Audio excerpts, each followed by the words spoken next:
Hi mga kabarat kalesius, update muna tayo sa ating mga presyohan ng gulay. 140 ang luya, 120 ang okra. Ang ating bagyo pechay ay 70 ang kilo, same din sa repolyo.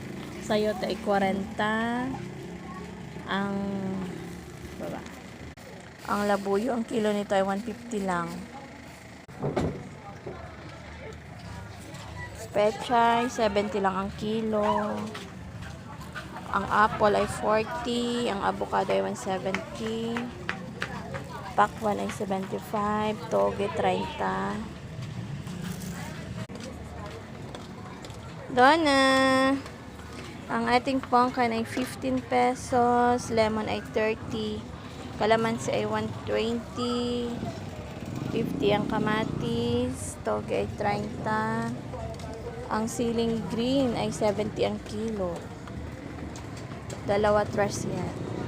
So, ang carrots ay 130. 110 ang pipino. 110 ang ampalaya. 70 ang talong. 120 ang sitaw. 80 ang kilo ng labanos. 55 ang kamote. Mais ay 60. Cauliflower ay 240. Sayote ay 40.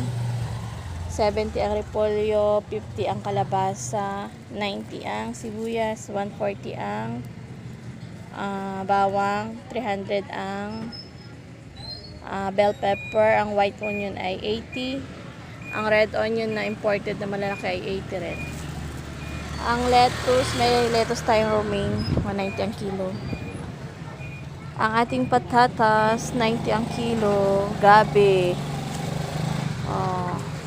40 ang tali. Yan, may mga daing tali. So, ayan, dami na nating i-refill. Ang ating saging na lakatan ay 90. Ang latundan ay 80. Yan lang. Ano pa ba iba natin? Ito, mahal to, 400 kilo nito. Compare dito, 200 lang sa Leeks.